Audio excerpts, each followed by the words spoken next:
Everyone, good morning. मैं आज आप लोगों को बताऊंगी रजिया सुल्तान। रजिया सुल्तान इतिहास में बहुत इनका शासनकाल रहा है। यह महान योद्धा, महान शासिका थी जिसने यह उसके बाद बताएंगे हम। रजिया सुल्तान का शासनकाल रहा है 1236 से लेकर 1240 ईस्वी तक इनका शासनकाल रहा है। रजिया सुल्तान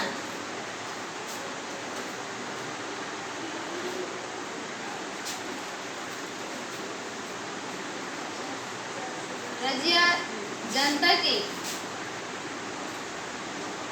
हस्तक्षेप से शासिका बनी।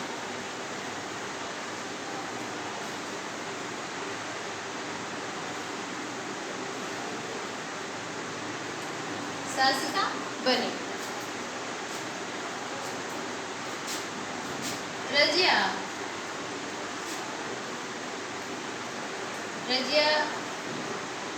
सुल्तान रजिया सुल्तान वह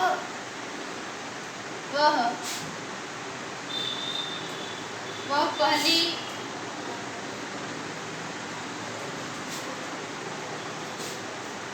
मुस्लिम महिला थी।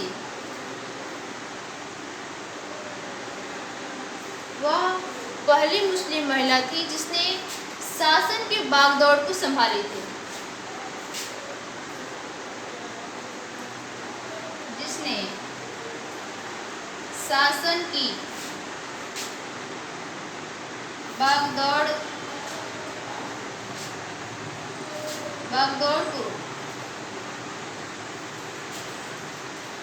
संभाली थी। शासन की बागडोर को संभाली थी। उसके बाद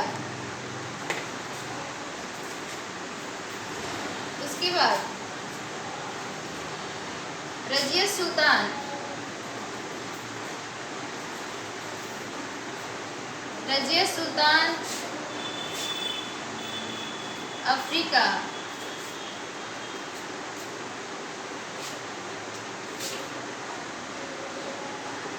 अफ्रीका मुल्क के निवासी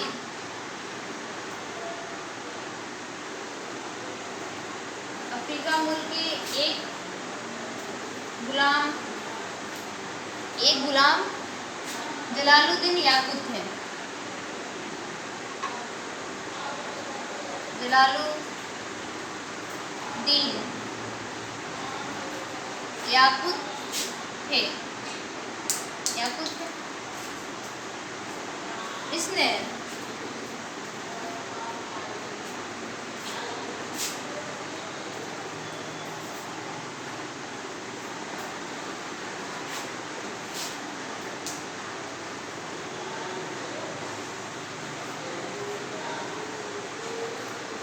तथा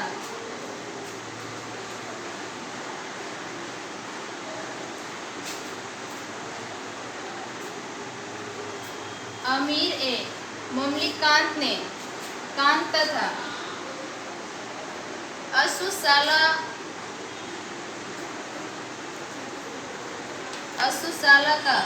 असुसाला के प्रधान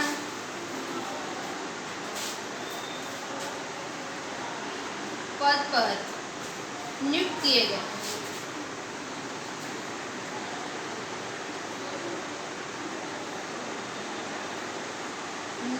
थे और नियुक्त इनको असुसाला के प्रधान पद पर नियुक्त जलालुद्दीन याकूत जो थे असुसाला के प्रधान थे। और असुसाला के प्रधान पद को किसने दिया था? तो अमीर ए मुमलिकांत ने दिया था। ठीक है। यह कहाँ के निवासी थे? तो अफ्रीका मुल्क के थे। और देखिए जलालुद्दीन याकूत जो थे यह रजिया सुल्तान के बहुत करीबी व्यक्ति थे। वफादार थे यह रजिया सुल्तान के। अब देखिए सहयोगी क्या थे? इनका गुलाम थे यह। रजिया सुल्तान के यह सहयोगी गुलाम थे।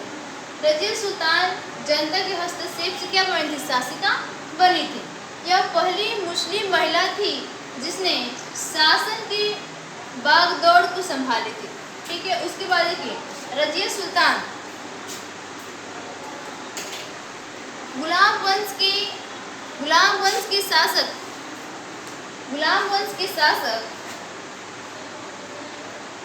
शमसुद्दीन।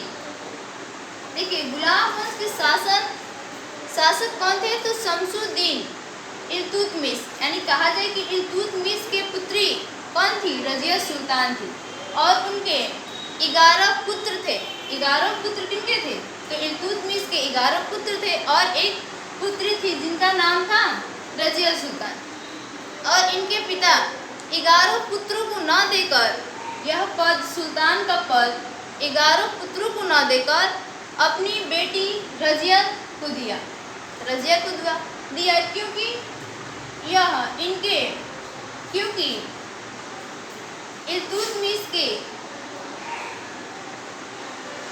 क्योंकि इल्तुतमिश के आसपास ही यह पली बड़ी थी और जितने भी जब यह इल्तुतमिश न रहते थे तो शासन की बागडोर और लोगों को यह संभाल लेती थी। उसके बाद इसमें क्या हुआ कि यह सुल्तान जब बनी, कौन सुल्तान बना, रजिया सुल्तान जब बनी तो उनके भाइयों को पसंद न आया, जिससे इनके विरोध में इनके 11 भाई ही उतर आए। और जब इन्होंने एक गुलाम से प्रेम कर बैठी थी जिनका नाम था अल्तुनिया से यह प्रेम कर बैठी थी, जिसके कारण 11 भाइयों ने 11 भाई ही इनका दुश्मन बन बैठे थे। आगे चलते हैं।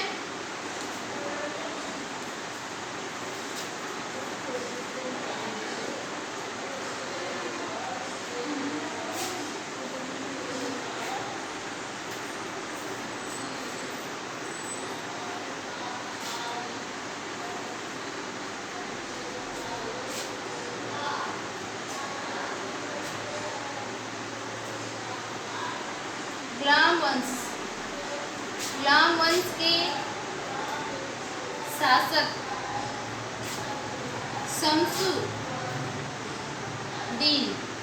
शमसुद्दीन इल्तुतमिश के पुत्री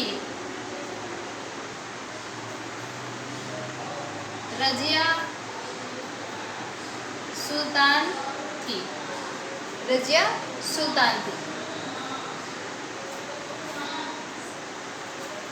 सुल्तान ने जब यह सुल्तान बनी, दिल्ली की सुल्तान बनी, तो रजिया सुल्तान ने पर्दा को त्याग करके टोपी, यानी कि पुरुषों की भांति टोपी और कुर्ता पहनकर कहाँ, तो दरबार में वह जाने लगी, जिससे वहाँ के 40 तुर्क सरदार थे जो उनको क्या पसंद नहीं करते थे।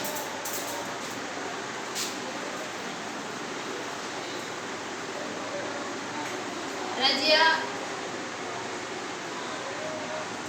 सुल्तान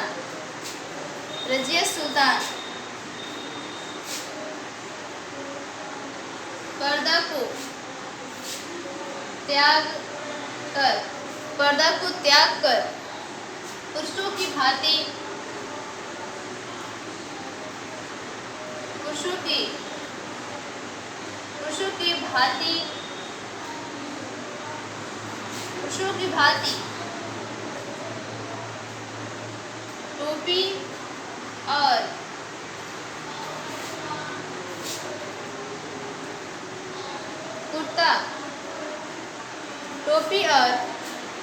टोपी और कुर्ता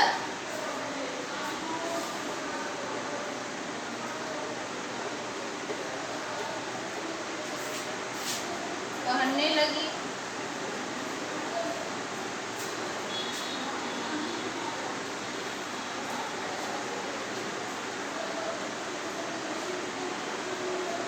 देखिए टोपी और कोट लिख देते हैं। टोपी और कोट पहनकर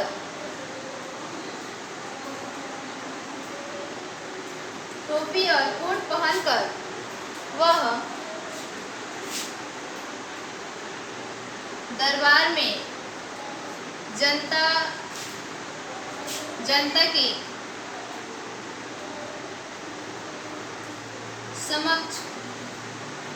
समक्ष जाने लगी। यानी कि दरबार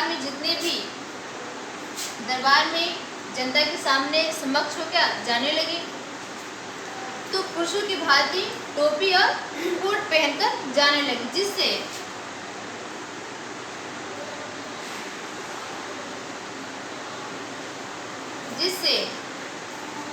40 तुर्क सरदार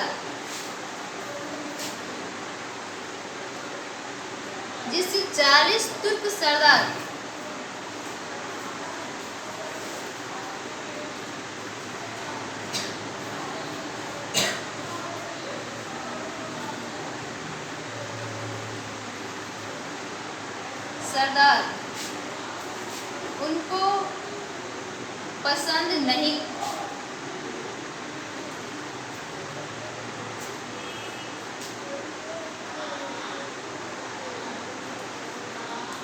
सरदारों को पसंद नहीं थी। कौन नहीं थी? तो रजिया सुल्तान नहीं थी। क्यों? तो वह पुरुषों की भांति, महिलाओं की भांति नहीं बल्कि पुरुषों की भांति क्या वह दरबार में आने लगी, जिससे कितने लोगों को 40 तुर्क सरदारों को उनसे दिक्कत थी, यानी वह क्या पसंद नहीं करते थे। स्वाभाविक सी बात है।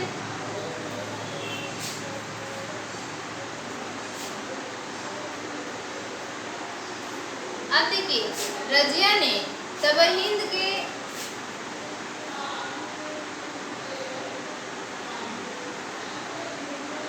रजिया सुल्तान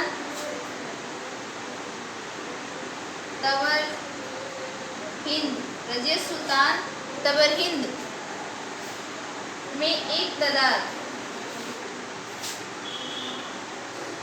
नियुक्त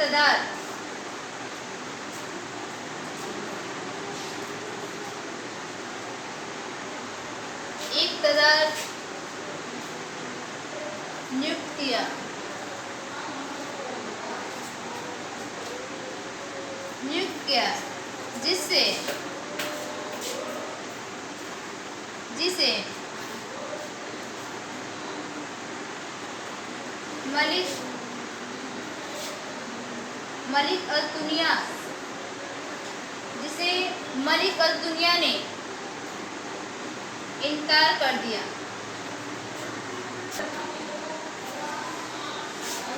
देखिए, गुलाम वंश के शासक शमसुद्दीन इल्तुतमिश की पुत्री थी रजिया सुल्तान। रजिया सुल्तान ने पर्दा को त्याग कर पुरुषों की भांति टोपी और कोट पहनकर दरबार में जनता के समक्ष जाने लगी, जिसे 40 तुर्क सरदारों को पसंद नहीं थी। रजिया सुल्तान तबरहिंद में एक तदार नियुक्त किया, जिसे मलिक अल दुनिया इनकार कर दिया।